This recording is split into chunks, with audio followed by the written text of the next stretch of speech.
Buenas tardes, compañeros, bienvenidos. El día de hoy vamos a continuar con el curso multidisciplinario que se lleva en esta ciudad. Nos acompaña el maestro Juan Manuel Bravo Coral. Él es doctor en Derecho, nos acompaña desde Colombia. Me voy a permitir leer una pequeña reseña curricular que nos hizo llegar. El doctor Juan Manuel Bravo Coral es abogado con estudios de maestría en Derecho de la Universidad Nacional de Colombia y estudios avanzados en Educación en Derechos Humanos, Sistema Interamericano de Derechos Humanos y en Derecho Constitucional. Ha sido docente e investigador de Derecho Constitucional colombiano, Derecho Internacional Humanitario, de los Derechos Humanos y Penal Internacional en varias universidades en Colombia. Conferencista en varios eventos nacionales e internacionales y capacitador de servidores públicos de Colombia, del nivel ejecutivo, judicial y miembros de las fuerzas militares y de la Policía Nacional. Ha desarrollado labores de asesoría jurídica en organizaciones no gubernamentales, defensoras de derechos humanos en materia de defensa de derechos humanos y litigio internacional, así como ha realizado consultorías y asesorías con diferentes entidades del gobierno de Colombia en relación con el desarrollo del enfoque de derechos humanos en las políticas sectoriales, así como en el diseño de las políticas públicas en estas materias. Recientemente ejerció la coordinación de políticas públicas en derechos humanos del Ministerio del Interior, cargo desde el cual lideró la creación y el diseño del Sistema Nacional de Derechos Humanos y Derecho Internacional Humanitario de Colombia y la formulación de la política pública de prevención de violaciones a los derechos humanos e infracciones, así como dos de las principales políticas del gobierno de Colombia, 2010-2014, ejerce la docencia y realiza labores de asesoría y consultoría en derechos humanos, derecho humanitario y derecho penal internacional y su incorporación en los ordenamientos jurídicos estatales con diferentes entidades del Estado colombiano. Asimismo, hace parte del Instituto Colombiano de Derechos Humanos, dedicado a la educación, enseñanza, investigación y promoción de los derechos humanos y el derecho internacional, especialmente en Colombia. Bueno, es una pequeña reseña curricular de la amplia trayectoria del doctor, a quien le damos la más cordial bienvenida.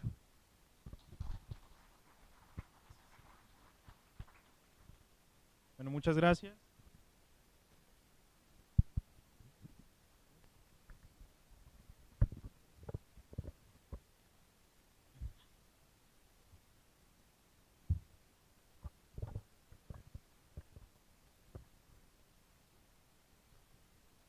Bueno, muchas gracias y muy buenas tardes a todos y a todas las personas que nos acompañan hoy en este recinto. Agradezco muy especialmente la invitación de poder compartir con ustedes el día de hoy, a las autoridades del Estado de Guerrero, de Iguala, del Poder Judicial y por supuesto a la Asociación Mexicana de Impartidores de Justicia que hacen posible la realización de este tipo de ejercicios.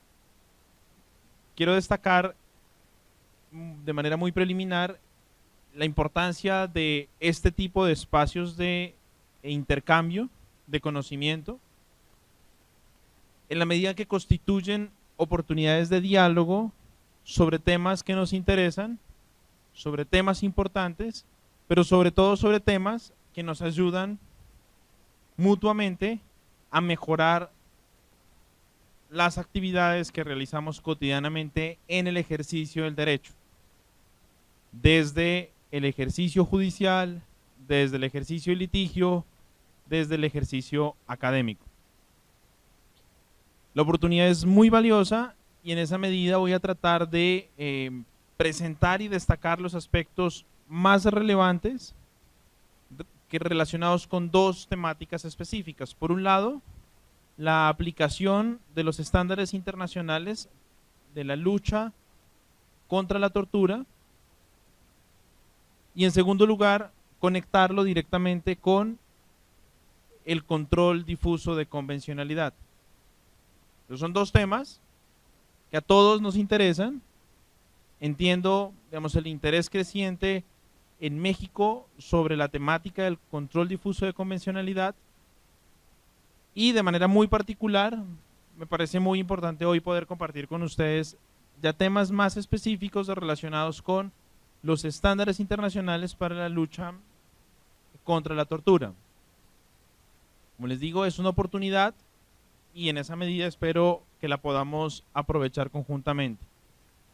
Yo voy a hacer unas presentaciones de tipo teórico, voy a presentar unos conceptos, definiciones, voy a hacer algunas reflexiones y yo los invitaría, si tienen alguna pregunta, observación, comentario, bienvenida en el transcurso de la conferencia y bienvenida también al final. Lo digo especialmente por promover, si es pertinente, el diálogo con ustedes para hacer más amena esta jornada. Partimos fundamentalmente de un elemento clave y es la reforma constitucional que vive México en su ordenamiento jurídico y las implicaciones de esta reforma constitucional en la protección de los derechos humanos. Ese es un elemento que yo les planteaba como un elemento que define fundamentalmente este diálogo, esta conversación. Y esto se conecta con un contexto del cual no somos ajenos. Esto se conecta con una preocupación de la comunidad internacional, no de hoy, no de ayer, quizás de muchos años, sobre la práctica de la tortura. Una preocupación de la comunidad internacional creciente y constante sobre la práctica de la tortura. Una situación que nos conecta adicionalmente por el contexto mismo en que se desarrollan prácticas violatorias de los derechos humanos, como es el caso de la práctica de la tortura, y es el contexto mismo de violencia. Es decir, en qué medida afecta el contexto de un determinado país, la violencia que está viviendo, en qué medida afecta respecto de la comprensión de otro tipo de problemáticas ya más específicas como la práctica de la tortura. ¿Cómo esto conecta con la motivación y la acción de las autoridades? Como les decía al inicio, para mejorar y cualificar la acción institucional para luchar contra la práctica de la tortura. Y finalmente, nos permite hacer un análisis para entender que además de no ser una situación de hoy, de ayer o de hace algunos días o meses, sino de muchos años, también es una situación que no solo se circunscribe al contexto mexicano. Es una situación que se circunscribe a muchísimos contextos en el mundo, de América, de Europa, África, Asia, que generan lo que planteaba al inicio y es la preocupación de la comunidad internacional. Cuando pensaba en cómo introducir la conversación con ustedes en relación con los estándares internacionales, la aplicación de los estándares internacionales en la lucha contra la tortura,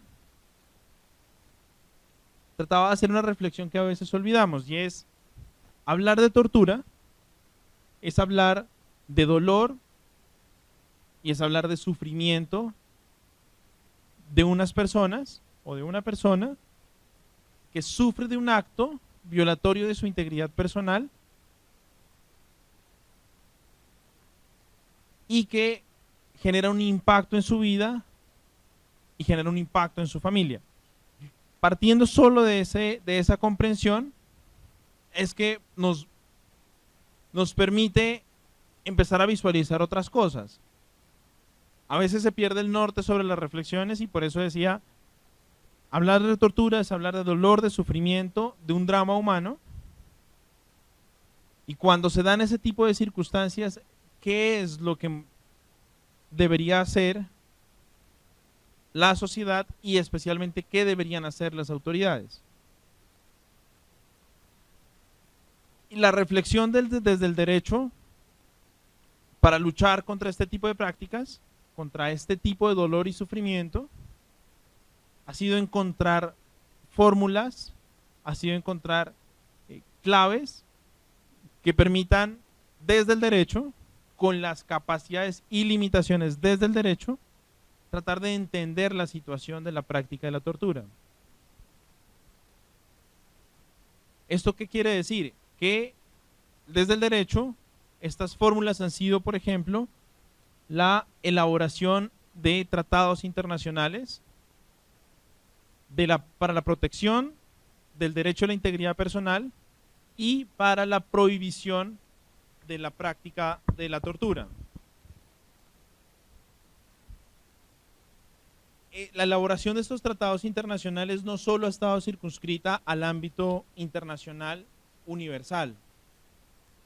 Existe la Convención Internacional de Prohibición de la Tortura, otros tratos o penas crueles, inhumanos o degradantes.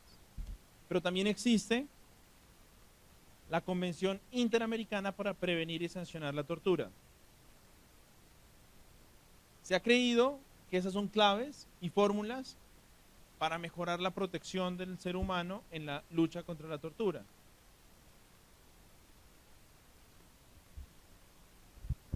Quizás esas claves y fórmulas han necesitado siempre de mecanismos que permitan que eso que está planteado en el texto escrito pueda ser aplicado en la materia. Entonces, estos mismos tratados internacionales prevén, por ejemplo, mecanismos para que un Estado pueda ser denunciado cuando incurre en prácticas de tortura, cuando las permite, las practica o las tolera.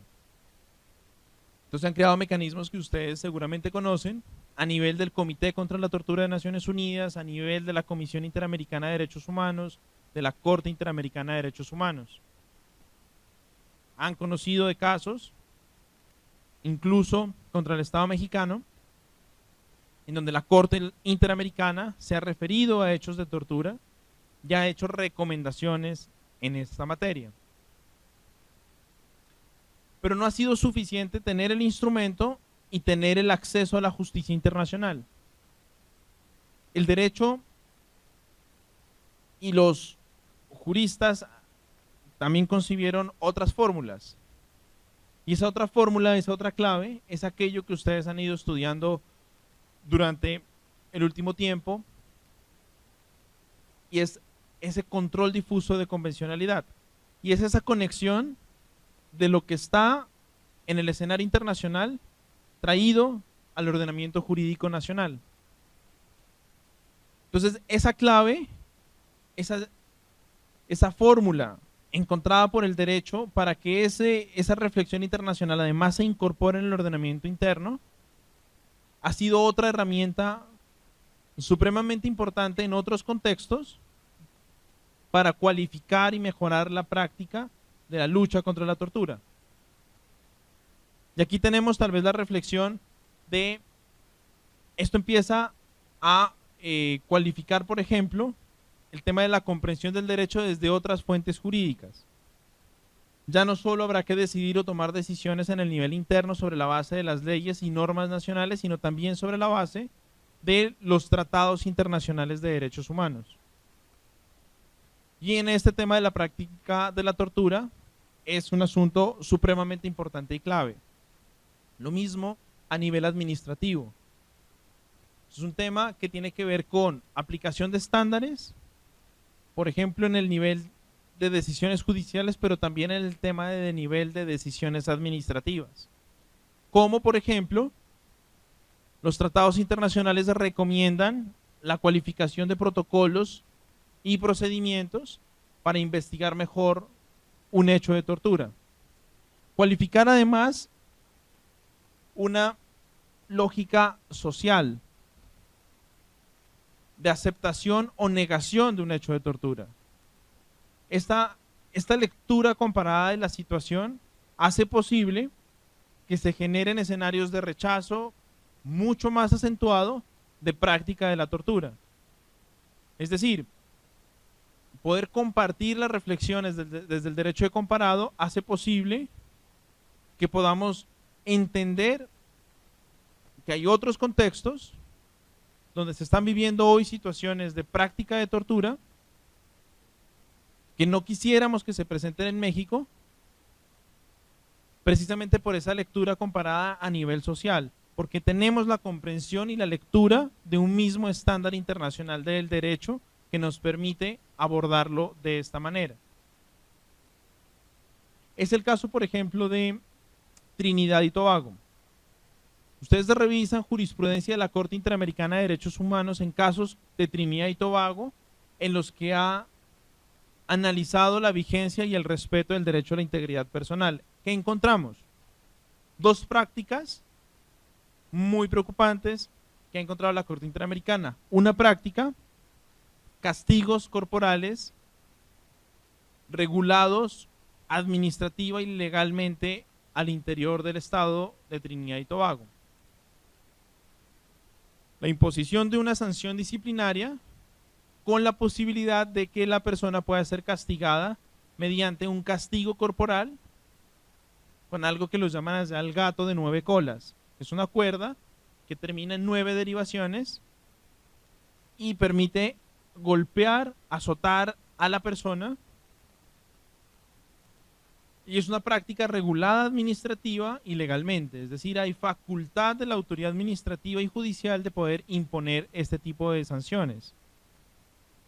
Hacer esta lectura comparada nos permite pensar, bueno, esa es una práctica que aquí tal vez no vivimos, dirá uno, en este contexto no se vive, y tal vez eso nos permite hacer una lectura sobre el estándar de protección del derecho a la integridad personal en nuestro contexto.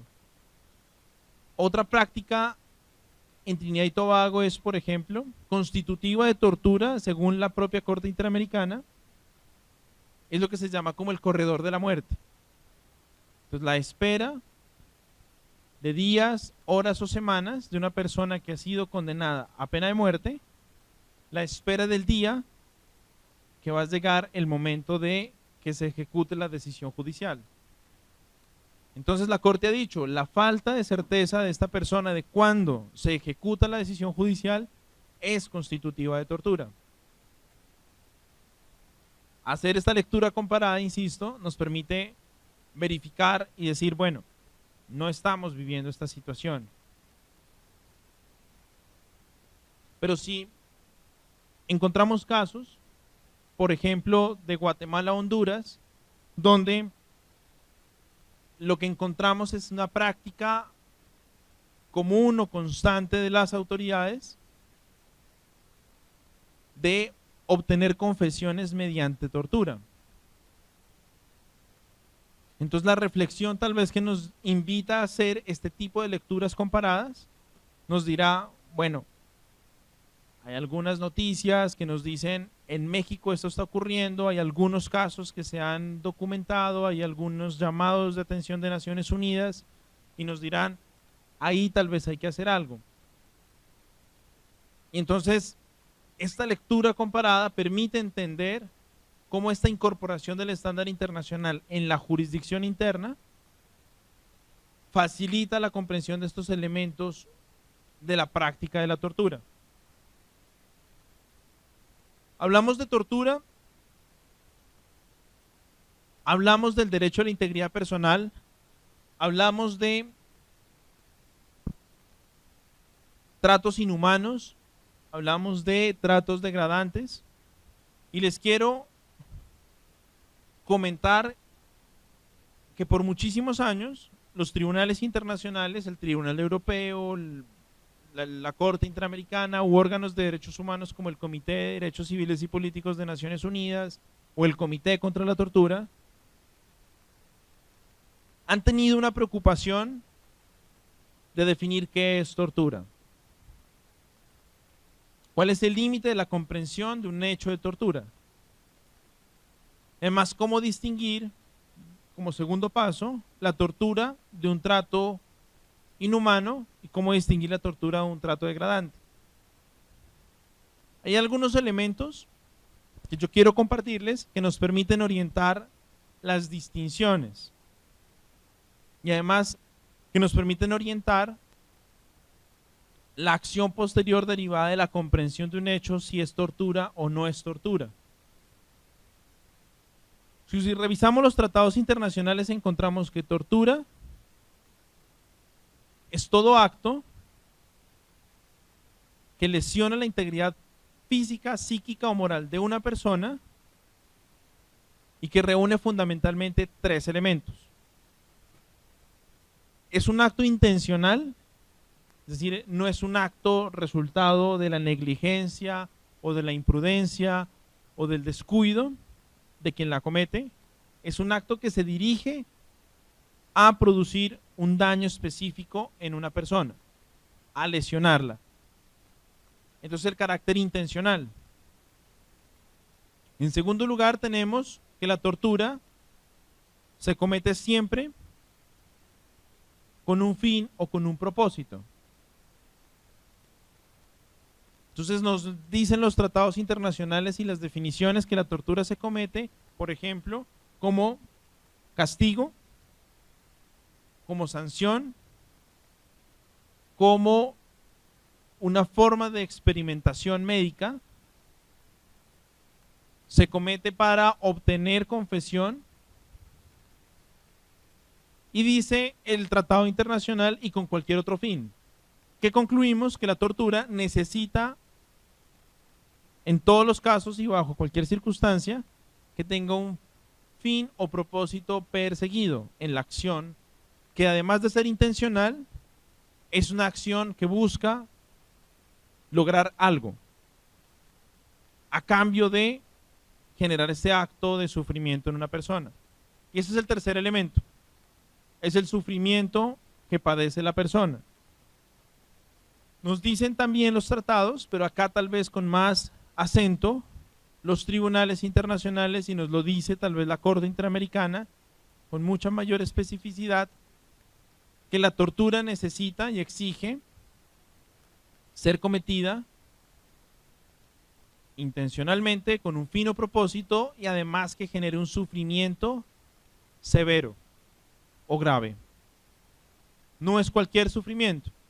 Estamos hablando de un sufrimiento que altera la situación física, psíquica o moral de la persona afectada.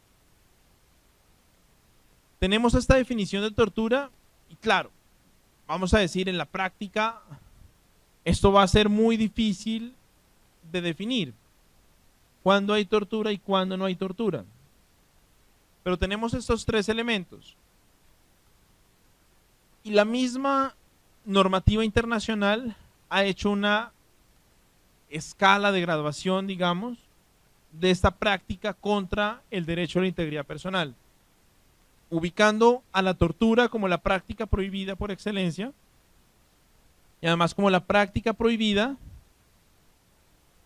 y como la práctica sancionable. Entonces, en muchos contextos, ustedes me confirmarán tal vez que en el Código Penal de México no tenemos la tipificación de la tortura como delito autónomo, ¿es cierto? ¿Me confirman esto, sí? ¿O no? ¿Sí lo tenemos o no? En muchos contextos, el acto violatorio de la integridad personal que se castiga es el acto de tortura. Tenemos en esta escala de graduación la tortura y enseguida el trato inhumano. ¿Y qué es el trato inhumano? ¿Y esto de qué sirve? A la comprensión para una decisión judicial, para una decisión administrativa. Pues el trato inhumano, se ha dicho, es un acto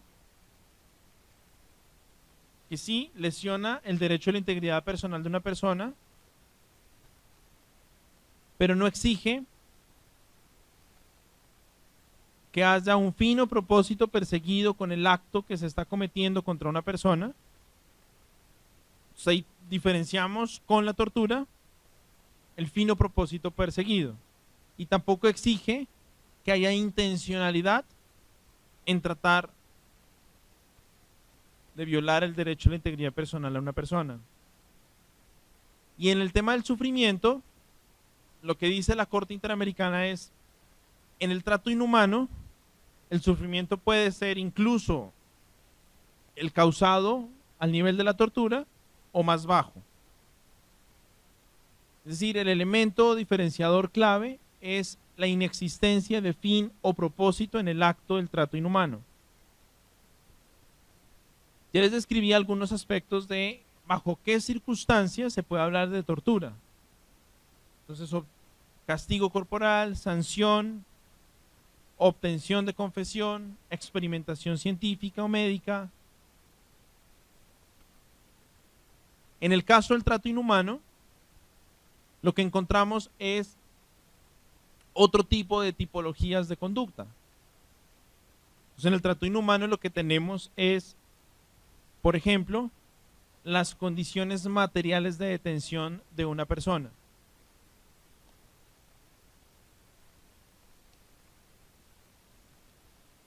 Las condiciones materiales de detención de una persona pueden llegar a causarle un sufrimiento tal que lesione gravemente su integridad personal.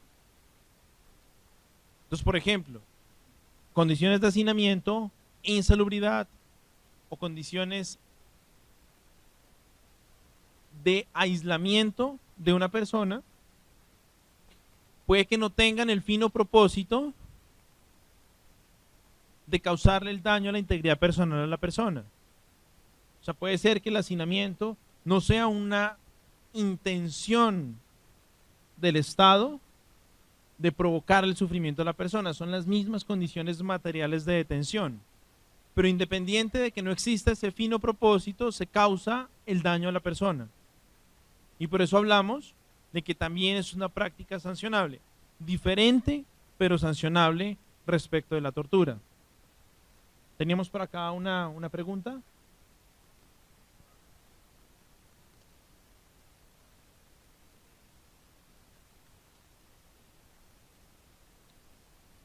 Voy con trato degradante y me devuelvo para mencionarles el tema del autor o actor. Entonces tenemos tortura, trato inhumano y enseguida tenemos trato degradante. Miren, esto que les cuento no es un tema que ustedes lo vayan seguramente a encontrar en un texto y encuentren tortura, trato inhumano, trato degradante, diferencias y una escala de graduación. Es más el resultado de haber visto las discusiones de muchos años de los tribunales y de los tratados. De hecho, ustedes van a encontrar que en un tratado internacional no existe la definición de trato inhumano o trato degradante. Es más la construcción que han hecho los tribunales y la doctrina para entender estas prácticas. Entonces, tenemos tortura, trato inhumano y trato degradante. ¿Y el trato degradante en qué consiste? El trato degradante tiene las mismas condiciones de ocurrencia del trato inhumano. Es decir, es un acto que lesiona la integridad personal, pero no tiene un fino propósito específico con el que se comete. La diferencia respecto al trato inhumano es que en el trato degradante el sufrimiento es a una menor escala. No estamos hablando de sufrimiento grave y no estamos hablando de sufrimiento severo. Pero hablamos de que se causan daño y por tanto se genera un impacto a nivel del sufrimiento de la persona víctima. ¿Qué casos han habido donde se haya dicho esto no es ni tortura ni trato inhumano, sino trato degradante? El caso tal vez más significativo es el caso de los actos de discriminación. Entonces, un acto de discriminación en un determinado contexto puede que no se cometa con el fino propósito de lastimar a una persona. Puede ser parte del mismo contexto social o cultural en el que vive esa persona. ¿Y genera un sufrimiento en la persona? Sí, genera un sufrimiento. Tal vez el sufrimiento no es severo ni es tan grave que alcance a impactarla de tal manera como lo haría un trato inhumano, pero sí impacta a la persona y ahí es cuando hablamos de trato degradante. Ahí tenemos 3 escalas. Y 3 escalas que nos conectan los 2 temas que planteábamos al inicio.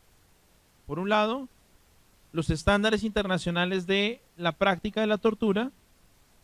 Entonces, como primer estándar, tal vez tendríamos la conceptualización de la tortura misma y del trato inhumano y el trato degradante. Ese es tal vez el primer aporte del derecho internacional al derecho interno en este ejercicio de control difuso de convencionalidad. Ese es tal vez uno de los principales aportes. El segundo aporte tiene que ver con las implicaciones de la práctica de la tortura y las obligaciones que se derivan de prevenir y de sancionar la tortura. ¿Qué es lo que sigue? En relación con el actor, hay una discusión muy interesante en el derecho internacional, en tanto la definición de tortura según los tratados internacionales es una definición en la que se menciona que la tortura es cometida por un funcionario público. Es decir, hay un elemento clave que conecta la práctica de la tortura con una acción del Estado a través de uno de sus funcionarios, sea de manera directa o sea con la tolerancia, colaboración o aquiescencia del funcionario. Es decir, para poder establecer la responsabilidad de un Estado en la práctica de la tortura, tendrá necesariamente que conectarse con una acción directa de un funcionario que por acción directa o por omisión indirecta facilita la comisión de un hecho de tortura. Es el caso de un particular a quien el Estado, por negligencia o imprudencia, le permite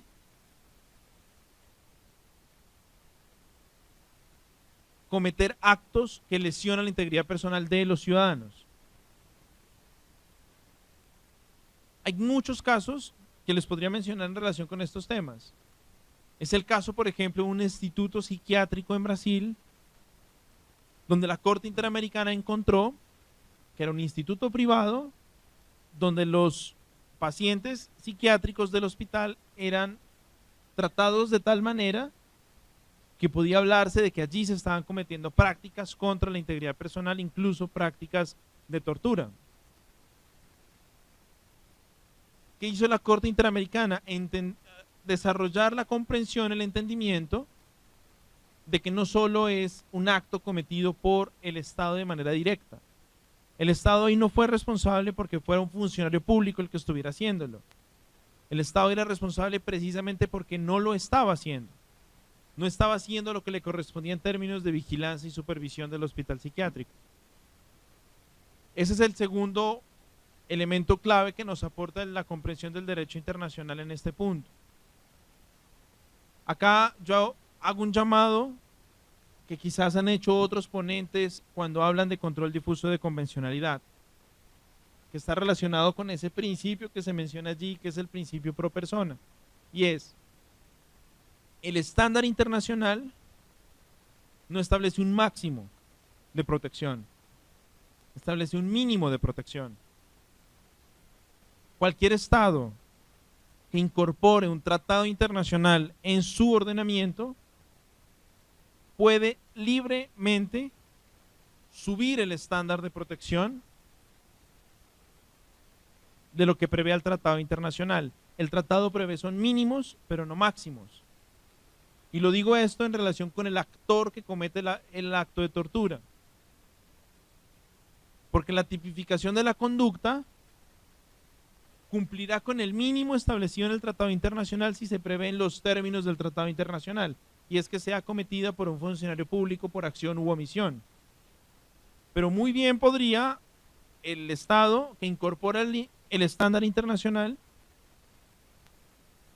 considerar que la tortura se comete por un funcionario o por un particular.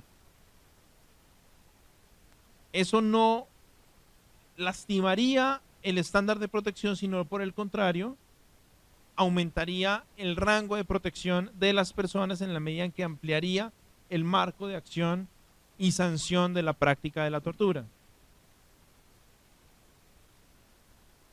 Decíamos, el primer estándar relevante es la conceptualización, es decir, qué vamos a entender como práctica de tortura y qué vamos a entender como práctica de trato inhumano y trato degradante. Ese es el primer elemento clave de recepción del ordenamiento interno desde el ordenamiento internacional. El segundo es la comprensión de las obligaciones.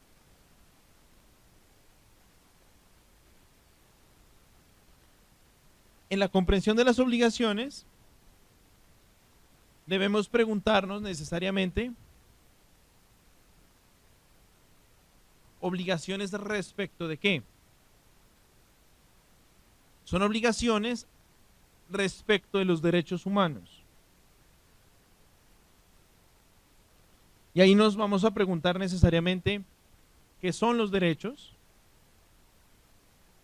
quiénes son los responsables de esos derechos y quiénes son los beneficiarios como sujetos protegidos de la regulación de los derechos humanos, para qué se prevén estándares de protección del ser humano, por qué y cómo. Y en ese cómo es tal vez la clave para comprender el marco de las obligaciones. Lo que les cuento ahora va a resumir un poco lo que ya planteaba en torno a la responsabilidad del Estado por un hecho en particular o un hecho en servidor público. En esto, tal vez sea una de las principales, no, tal vez quizás es la contribución más importante del derecho internacional en la comprensión de la responsabilidad de los estados de proteger a sus ciudadanos. Si ustedes leen el texto de las convenciones internacionales, van a encontrar una serie de disposiciones que dirán: todas las personas tienen derecho a la vida, tienen derecho a la libertad personal, a la integridad personal, a la libertad de expresión. Y vamos a encontrar que no hay una comprensión mucho más allá de la concepción y consagración del derecho en sí mismo. Y por ahí entre líneas vamos a intentar sacar qué es lo que se deriva de esa regulación de la protección de un determinado derecho. Ese es el plus tal vez más importante, aquello que está entre líneas y aquello que los tribunales internacionales especialmente lo han desarrollado. Y es la comprensión del marco dual de las obligaciones de los estados. Tenemos el primero, y es el marco de protección de los derechos de una persona se circunscribe a dos obligaciones básicas y fundamentales de un Estado: a la obligación de respetar los derechos y a la obligación de garantizarlos. En la obligación de respeto tenemos esta obligación clásica propia de los estados liberales de no inmiscuirse en la vida de las personas. Entonces, esta famosa regulación según la cual el Estado es mucho mejor en la medida en que menos se entromete en la vida de las personas.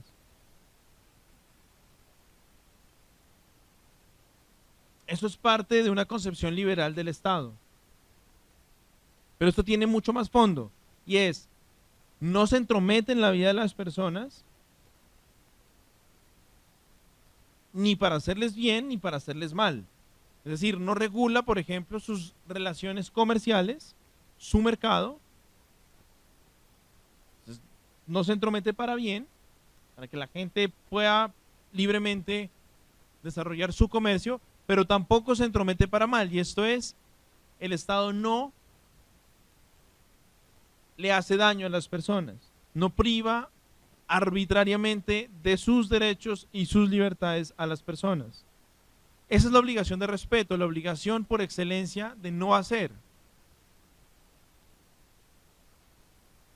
Un funcionario público, ¿qué no hace respecto de una persona?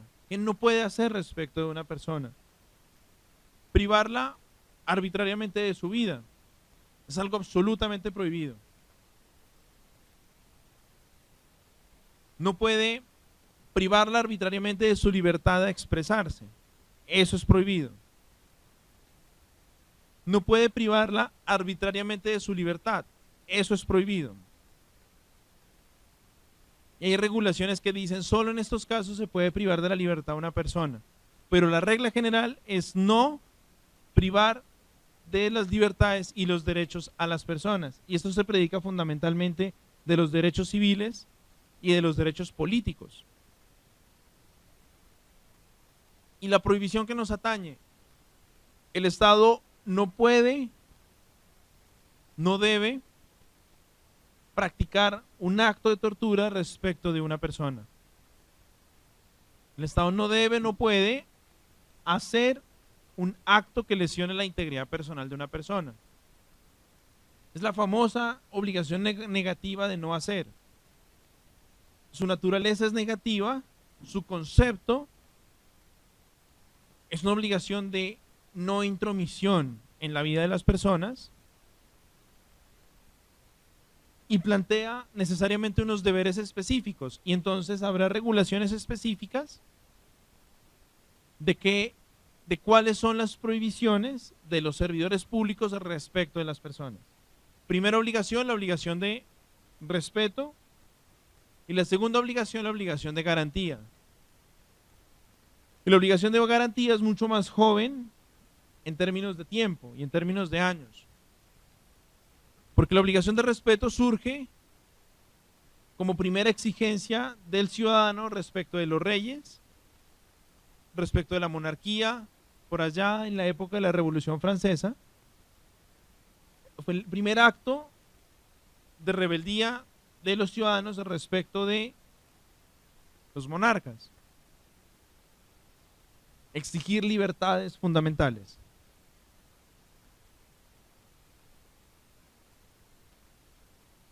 Y la segunda obligación, les decía, mucho más joven en el tiempo, propia de los estados de bienestar o propia de la concepción del estado social.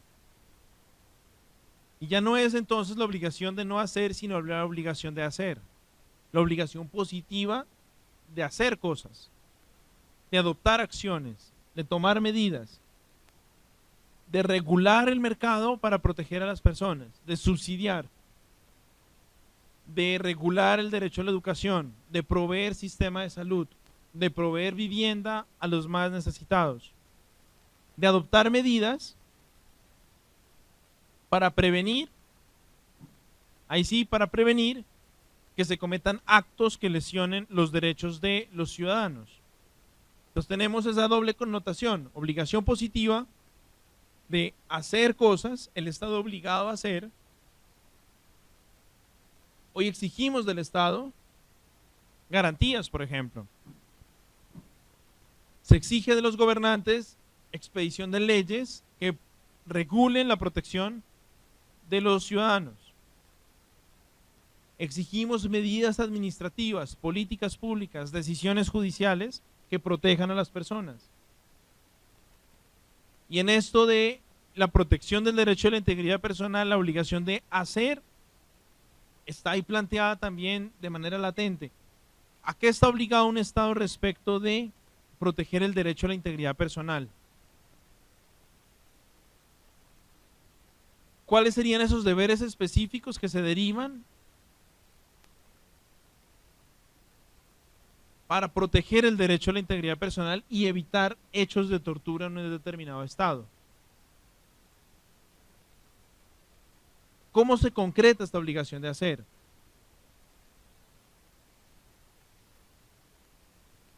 Una de las más importantes en muchas regulaciones de muchos estados es, por ejemplo, fíjense, la incorporación de estándares internacionales para cualificar el ordenamiento jurídico de un estado. Entonces dice la norma en un estado X, obligación de la autoridad, incorporar el estándar internacional más favorable respecto de la protección, por ejemplo, de la libertad de una persona. Eso es una obligación de hacer.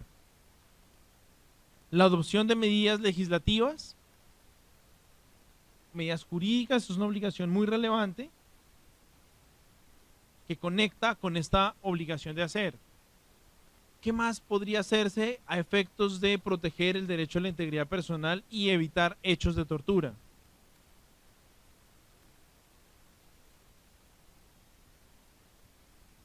Entonces no solo es el tema del ordenamiento jurídico, también es el tema de políticas públicas. Quizás una política pública carcelaria mucho más estructurada a la luz del estándar internacional nos permitiría tener cárceles menos hacinadas, menos congestionadas, menos regímenes de aislamiento dentro de estos centros de detención.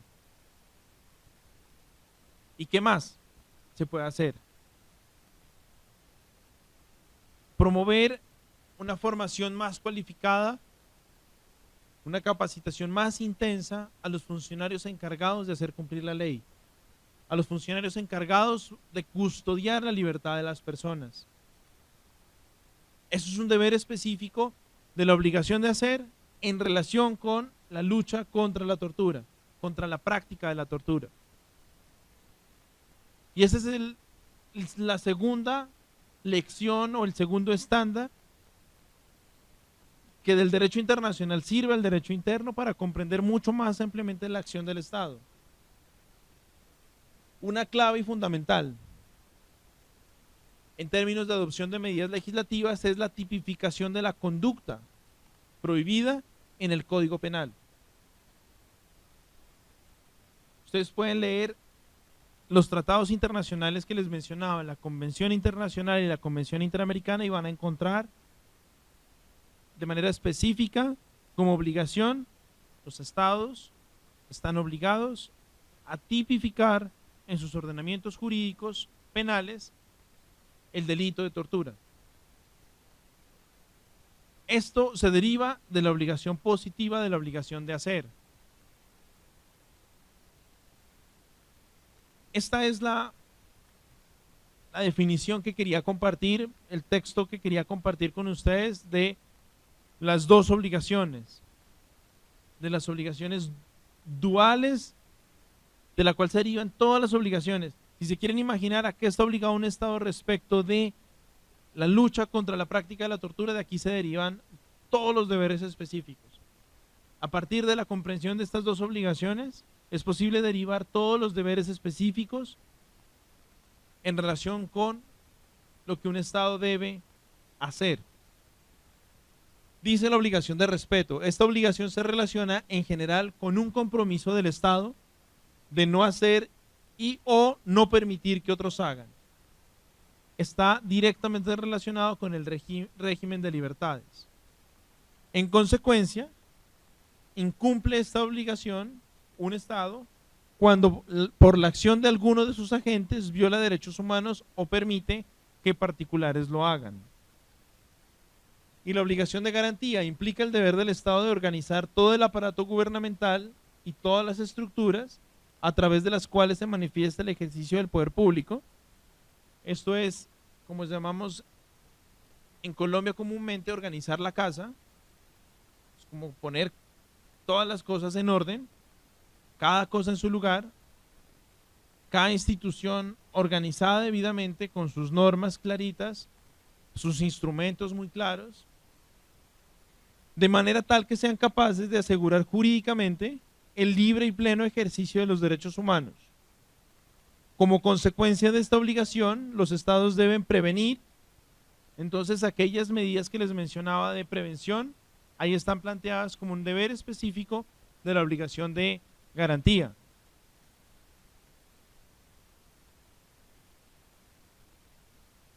De investigar y sancionar toda violación de los derechos reconocidos por la Convención. Segundo deber específico, investigar y sancionar. Porque claro, la obligación de prevención también el derecho internacional entiende que es una obligación de medio. La Corte Interamericana, entre líneas, ha dicho varias veces, los Estados no están obligados a lo imposible. Pero la prevención, siendo obligación de medio, se concibe como todas las medidas al alcance de un Estado para prevenir y en caso de que ocurra investigar y sancionar a los responsables de cometer un acto que viole el derecho a la integridad, por ejemplo. Y el tercer deber específico, y en esto también se conecta con la realidad mexicana, que tiene que ver con el debate actual de la reparación. Entonces dice, además, reparar los daños o derechos humanos violados. La vigencia y discusión actual sobre la ley de víctimas no es otra cosa que el reconocimiento de un Estado de la obligación de garantizar los derechos de sus ciudadanos. Y de esa obligación de garantía se desprende ese deber específico de reparar los derechos que hayan sido violados a sus ciudadanos.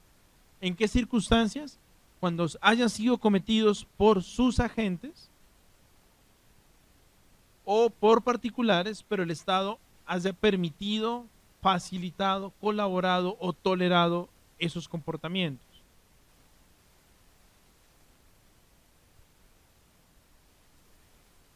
Decíamos las implicaciones de la definición y conceptualización de la tortura. Hacíamos la graduación, el concepto y los elementos diferenciadores.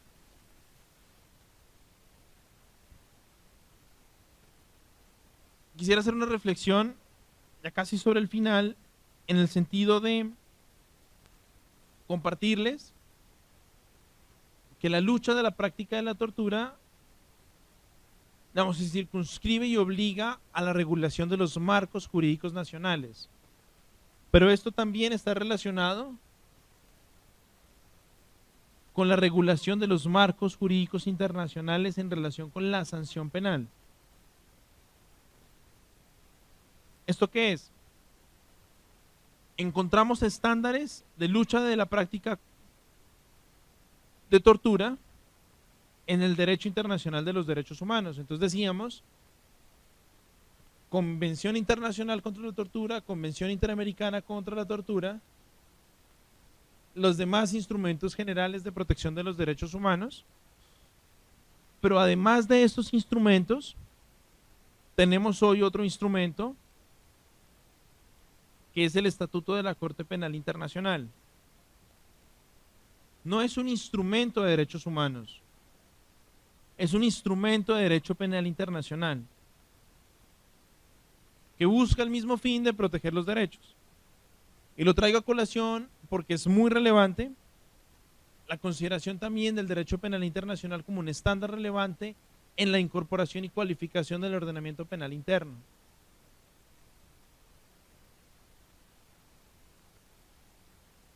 Solo como referente o como marco de derecho comparado, en Colombia el Código Penal ha ido modificándose desde el año 2000 a hoy, y esas modificaciones han estado procurando adaptarse al marco jurídico internacional. Entonces, solo como referente, como les digo, señalar, por ejemplo, que el Código Penal colombiano trae las definiciones de los delitos llamados delitos de lesa humanidad acordes con la normativa internacional. Y de manera muy específica ustedes podrán encontrar en el Código Penal colombiano, si tienen la oportunidad de buscarlo, es la Ley 599 del 2000, van a encontrar un capítulo de incorporación de las infracciones al derecho internacional humanitario en los mismos términos en los que está previsto en el derecho internacional humanitario. Les decía como referente o como un ejemplo de derecho comparado en términos de cómo es posible adaptar los estándares no solo de derechos humanos, sino también de derecho penal internacional en los ordenamientos jurídicos penales internos. Como una tercera herramienta clave de esta conversación de la que hablábamos al inicio y la que hemos repetido de el control difuso de convencionalidad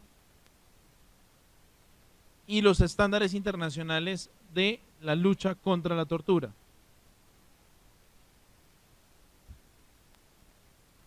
Decíamos adicionalmente que esta preocupación no solo se circunscribe al ámbito de la tortura, sino también al ámbito de los tratos inhumanos y los tratos degradantes.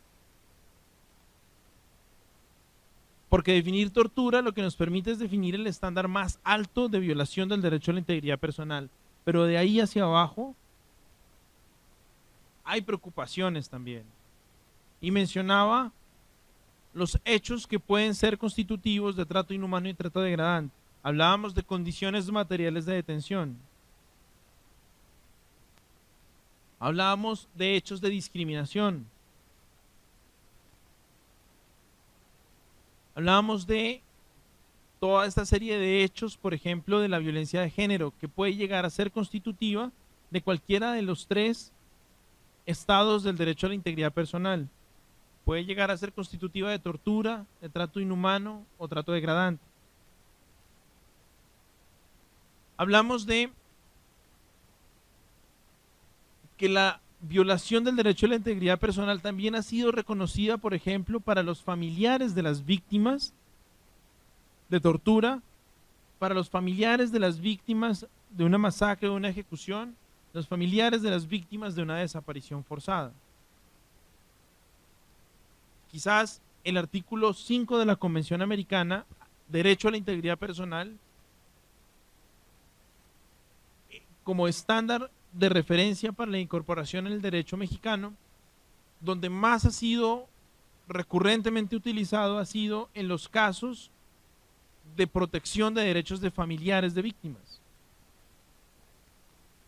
Fíjense que la Corte Interamericana ha dicho, familiares de víctimas de desaparición son también víctimas, no como familiares, como víctimas directas. La aflicción, el sufrimiento, resultado de la incertidumbre, los hace víctimas directas. Incluso lo ha denominado trato inhumano o trato degradante a esa aflicción y a ese sufrimiento. Entonces, hay lecciones por adoptar en términos de comprender la acción, en términos de la lucha contra la tortura. Y las lecciones, ya por último, están circunscritas a la comprensión de esta graduación de los tipos de violación del derecho a la integridad personal. No es únicamente las referencias a la tortura como hecho prohibido,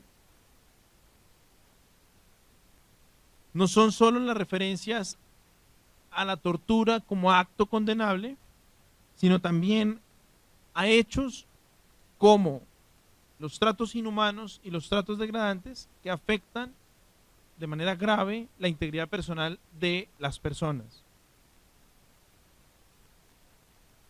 Yo quiero cerrar esta primera parte porque quisiera tal vez escuchar sus consideraciones, comentarios, preguntas.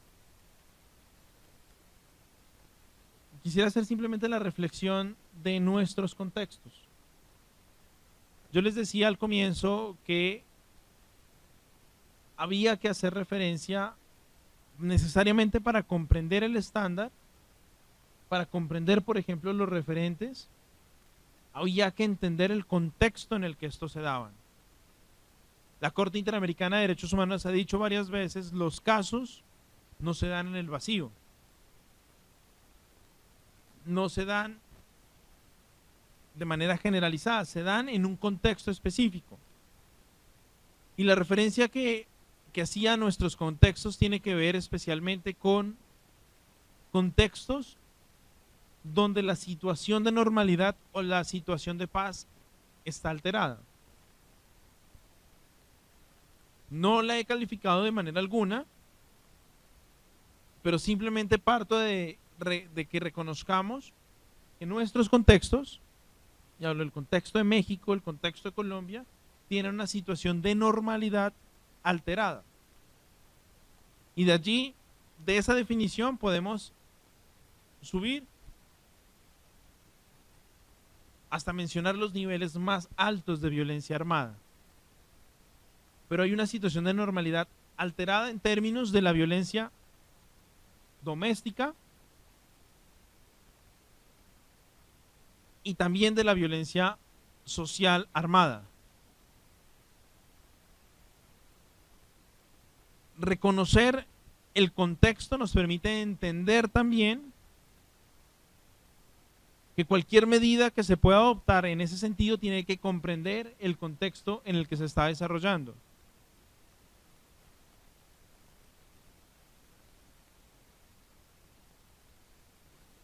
La situación de violencia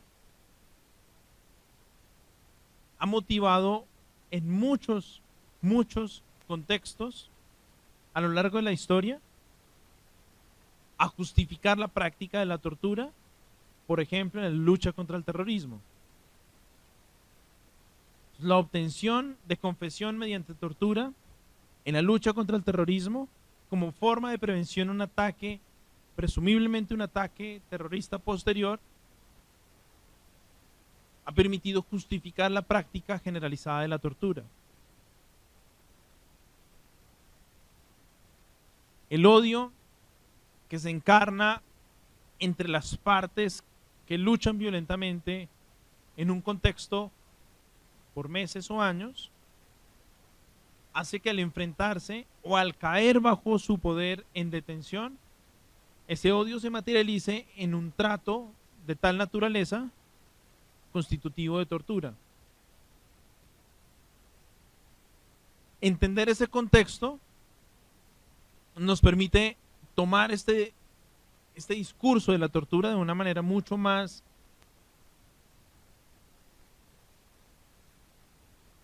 vehemente, en la medida en que vamos a entender y escuchar esta justificación de la práctica de la tortura en la lucha contra la violencia y la lucha contra los violentos. Hay un mensaje clave y es: la lucha contra la tortura es una lucha universal y la prohibición de la tortura es una prohibición absoluta.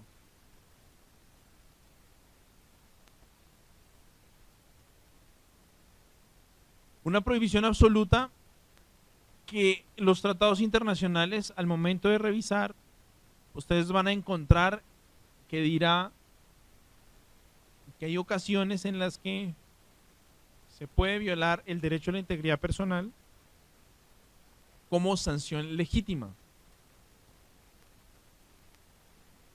¿Sí? O sea, dice el Tratado Internacional, no se cometerá acto de tortura cuando sea resultado de una sanción legítima. En nuestros contextos, esto puede habilitar a justificar la práctica de la tortura, insisto, en esa lucha contra la violencia o contra los violentos, entendiendo que son sanciones legítimas. No hay que perder de vista que cuando se refiere a sanción legítima se refiere especialmente a situaciones permitidas dentro del ordenamiento jurídico con posibilidad de lastimar el derecho a la integridad personal.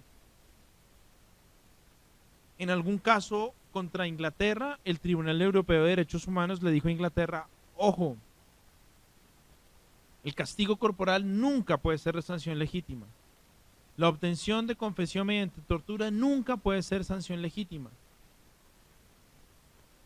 Una sanción disciplinaria que implique degradar a la persona a un aislamiento de muchos días nunca puede ser una sanción legítima. Dijo la Corte Europea en ese entonces: sanción legítima se circunscribe únicamente reduciendo el ámbito de comprensión de la sanción legítima al ámbito de la privación de la libertad. Es decir, solo se entenderá que es legítima la violación del derecho a la integridad como resultado de la privación legítima de la libertad de una persona. Es decir, solo la detención en una cárcel es una sanción legítima que puede causar violación del derecho a la integridad personal. Ninguna otra sanción puede entenderse de manera legítima. Y eso lo ha recogido la Corte Interamericana y eso debería ser aplicable a nuestros contextos. Para entender que la prohibición contra la tortura es una prohibición absoluta.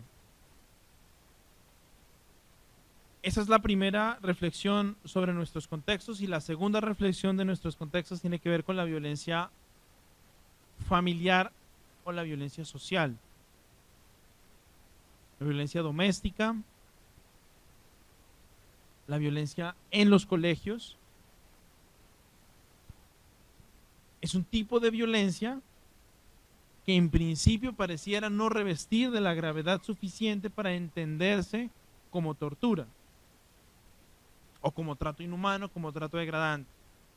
Pero ojo, la violencia doméstica, la violencia contra la mujer, la violencia intrafamiliar, cuando alcance un nivel de sufrimiento en la víctima severo o grave, puede incluso llegar a ser constitutiva de tortura. Entonces, no solo se habla de la violencia armada a un nivel alto de intensidad del uso de la violencia, sino también de la violencia doméstica, en donde se cometen actos que lesionan los derechos de las personas. Hace unos 6 meses, tal vez, o 5 meses, en México salió una noticia sobre el maltrato a unos estudiantes en un jardín infantil, tal vez, en un instituto de educación de niños pequeños en México, y se dio la discusión sobre qué tipo de acto se había cometido en esas circunstancias. Para el análisis relevante, tomando el estándar internacional, fíjense que pueden partir siempre de la base qué rol estaba jugando el Estado en esa situación, al margen de la responsabilidad penal del maltrato a menores. ¿Qué rol estaba jugando el Estado en esa situación? Y eso es un tema que concierne a todos los funcionarios comprometidos y responsables alrededor de una determinada situación: autoridades judiciales, autoridades administrativas, a efectos de nada diferente de prevenir actos que lesionen el derecho a la integridad personal de un ciudadano. Tenemos entonces esta reflexión sobre la utilidad de la aplicación de los estándares internacionales para la lucha de la práctica de la tortura. Yo les digo, y les he repetido a lo largo de esta conferencia, no es necesario ampliar más el marco de análisis. Hay 3 tipologías de comprensión del derecho a la integridad personal y 2 obligaciones. De la comprensión del hecho y de la comprensión de las obligaciones es de donde se pueden extraer con mucha mayor facilidad los estándares aplicables en el ordenamiento jurídico mexicano en el momento de incorporación, en el momento de hacer el control de convencionalidad de las disposiciones de derecho interno cuando ustedes estén en ejercicio de sus funciones. Ninguna razón ni justificación es válida para la práctica de la tortura. La prohibición de la tortura en esa medida es absoluta. Ese es el tercer elemento clave: concepto, obligaciones y el carácter absoluto de la prohibición de la tortura. Quisiera darles la palabra a ustedes por si tienen algún comentario, alguna pregunta. Es muy bienvenida.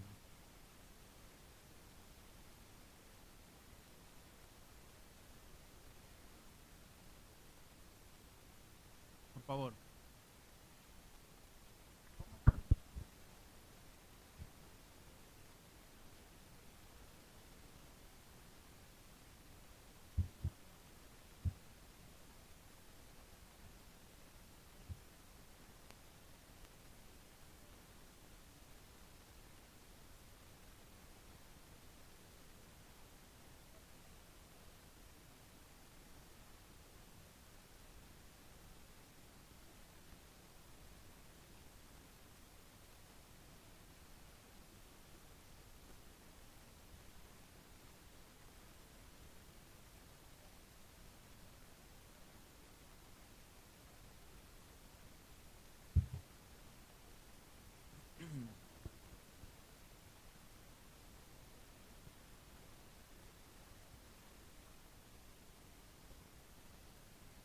tenemos el hecho de un presunto hecho de violencia contra un menor, ¿cierto?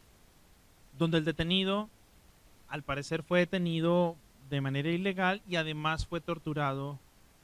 Es así, ¿cierto? El análisis. Ahí tenemos dos hechos que en primera medida tienen que analizarse de manera aislada. Una es la violencia contra el menor, usted lo ha mencionado, el interés superior del menor, la violencia contra estos es también absolutamente prohibida, sus derechos son especialmente protegidos, entonces sin duda tendrá que ser un hecho objeto de investigación del Estado. Y el segundo hecho es el maltrato físico de una persona que presuntamente cometió un delito y un delito muy grave por ser violencia contra el menor. Ahí el mensaje es: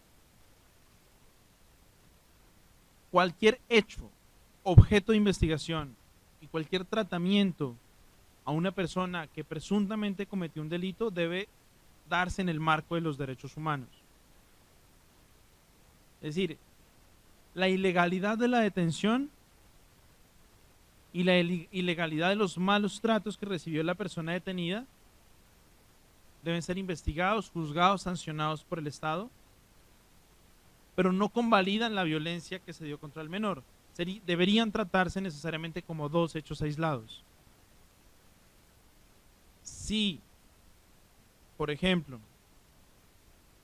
la única prueba que existe de la violencia contra el menor es la confesión obtenida mediante tortura de la persona detenida, esa confesión es inválida. Y deberá el órgano de investigación, el órgano judicial, ocuparse de documentar el caso bajo otras pruebas, porque bajo ninguna circunstancia se deberá admitir una prueba obtenida mediante tortura.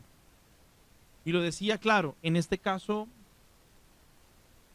de violencia contra el menor, pero también, por ejemplo, en los casos de la violencia o la lucha contra el terrorismo. Por más grave que sea el delito, deberá siempre tratarse al detenido en respeto a sus derechos. Eso no deslegitima la gravedad de la conducta, ¿sí? Pero no debería afectar el tratamiento de la persona procesada. ¿Algún otro comentario? Sí, por favor.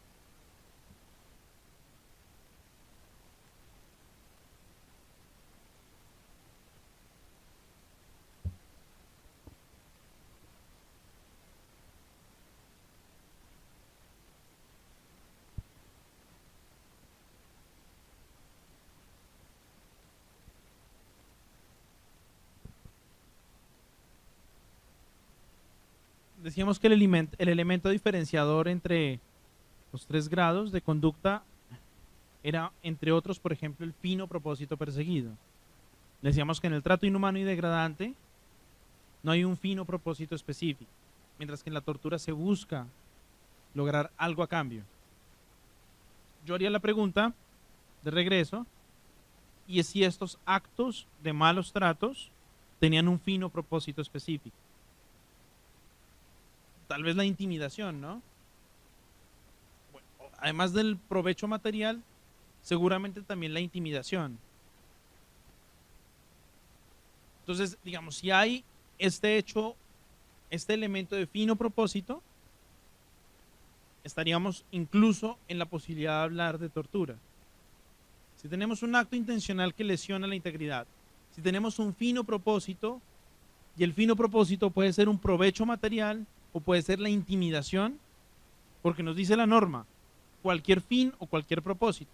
Y la intimidación es un fin o propósito. Y si esto genera un sufrimiento de tal naturaleza, de manera grave o de manera severa en la persona, estamos incluso en la posibilidad de hablar de un hecho de tortura. Si ese sufrimiento no es tan grave, simplemente es un sufrimiento soportable por la persona, podríamos hablar entonces de un trato inhumano. Pero claro, dependerá por supuesto del análisis de los hechos de cada caso. Bajo esta comprensión, solo de manera general diríamos, incluso podríamos hablar de hechos de tortura.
Hay un caso eh, conocido por la Corte Interamericana de Derechos Humanos, un caso muy famoso que tal vez en algo se puede parecer a la situación descrita. Es un famoso caso de una jueza chilena, la jueza Atala,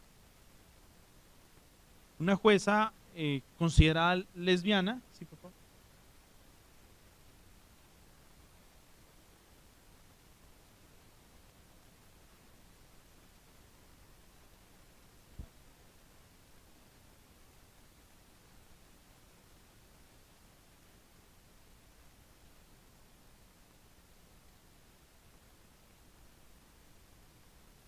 ¿Sí conoce el caso de la jueza? Bueno, pero en el caso de la jueza, el elemento que tal vez nos permite asimilarlo es, en el caso de la jueza hay una limitación del derecho a la visita o la convivencia con los hijos a la jueza, porque se alega que su condición sexual va contra la moral. En ese caso la Corte Interamericana dijo, además de que es ilegítima la razón, el interés superior del menor implica, entre otras cosas, la obligación de facilitar la convivencia o por lo menos el contacto con sus padres. Entonces sería un caso de violencia contra el menor. Vamos, habrá que ver en la legislación interna qué tipo de conducta tipifica esta situación, pero es un tipo de violación del derecho del menor a poder tener contacto con su padre. Sí, sí estaríamos hablando de una violación del derecho del menor en, en la comprensión del interés superior del menor. Exactamente. Más que en perjuicio del padre, es más en perjuicio del menor, por su derecho especialmente protegido. Perdón. Bueno, habrá que ver, porque la violencia familiar tiene unas determinadas características. Entonces, no sé exactamente cómo en México se define la violencia familiar, pero a veces trae el elemento de la violencia física. Entonces, quizás acá no hay violencia física, hay una violencia más de tipo psicológico. Entonces, tal vez no encuadra necesariamente en un delito penal, pero sí encuadra en una conducta prohibida que administrativamente debe motivar a la autoridad a corregirla. Puede ser que no entre en la órbita del derecho penal, porque hay violaciones de derechos humanos que no necesariamente son castigadas penalmente, pero sí ameritan la obligación de la autoridad administrativa a actuar, o en su caso la autoridad judicial.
nuestros contextos, yo decía, son contextos que no son muy distantes, ¿no? Son contextos muy similares.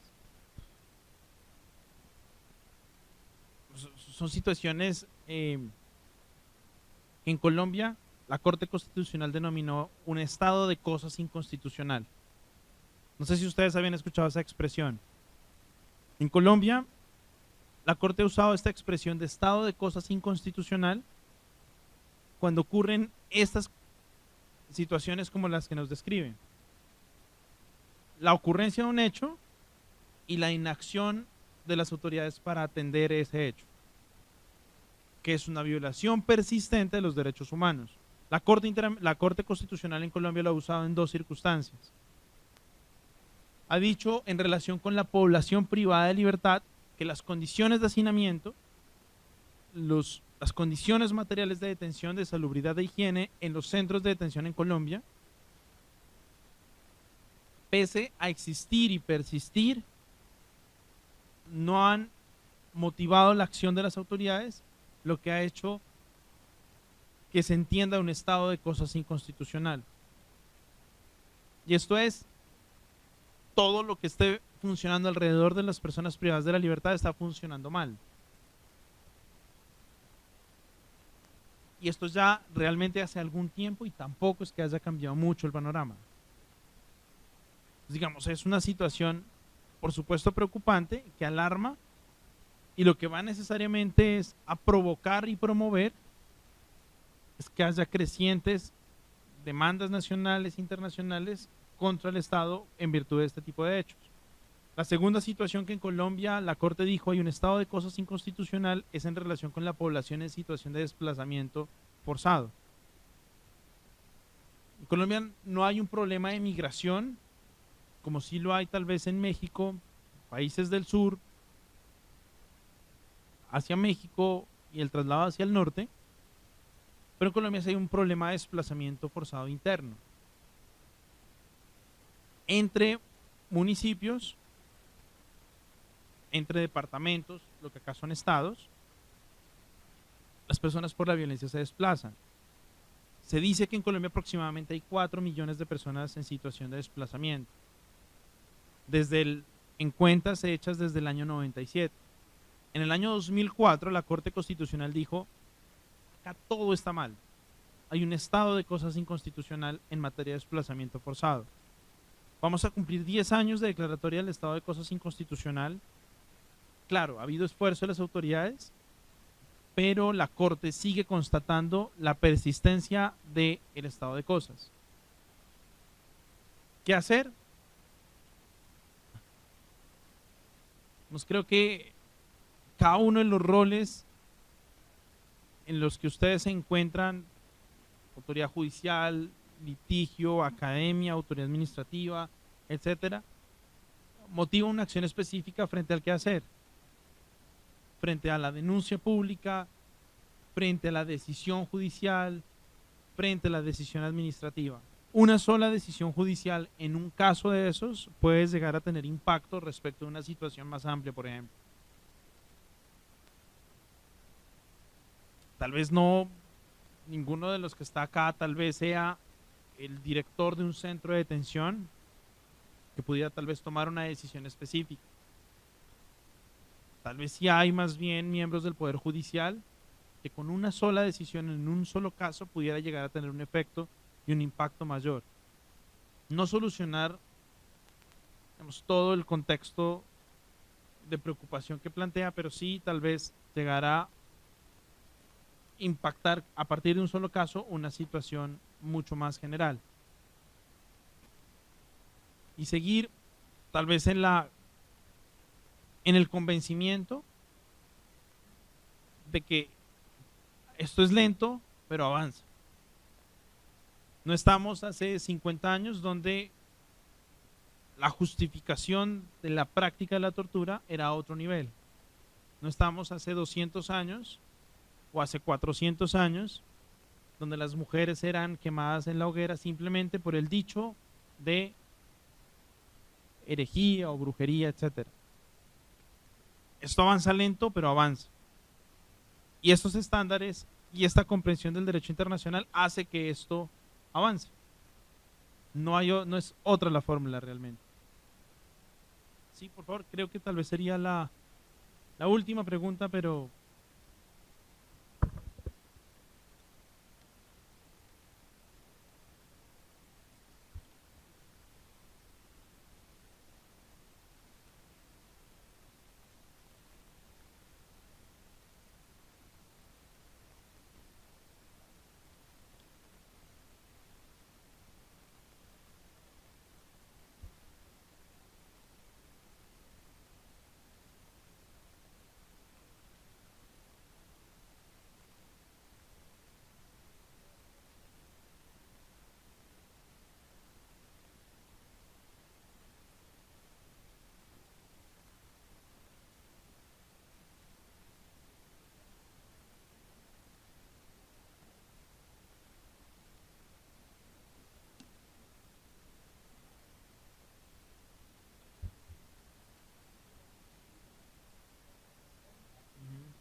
cuando yo sé, sí, es absolutamente respetable y comprensible además. Cuando yo hacía referencia a los contextos, yo siempre he tenido claro y es que quienes desde los diferentes ámbitos, la academia, la defensa de los derechos humanos, las organizaciones, estamos, digamos, concernidos con estos temas de los derechos humanos, estamos siempre como en la dirección del salmón, en contra de la corriente. Y eso es lo que hace siempre difícil el ejercicio de la labor y el ejercicio del trabajo. Y por eso tal vez la frase es, se avanza lento, pero se avanza. Y siempre sobre la base de los contextos siempre serán hostiles, porque nunca terminarán los retos en relación con la defensa de los derechos humanos. Hoy son unos retos los que se plantean en relación con estos temas. Unos retos graves, unos retos que usted plantea muy preocupantes. Quizás en 5 años la situación cambie, pero seguirán habiendo retos. Ya no será la problemática de tortura o de amenazas, será otra. Hoy la discusión en Canadá, por ejemplo, es una discusión intensa y profunda sobre la igualdad en términos de sexo y género. Es otro el contexto, pero hay retos. Y es un tema también de convicción y a la vez esperanza para creer que lento, pero se avanza. No hay de otra, digamos. En estos contextos nuestros no hay de otra. Les agradezco muchísimo su atención. Y bueno, para mí ha sido una oportunidad valiosísima de poder compartir con ustedes. Muchas gracias.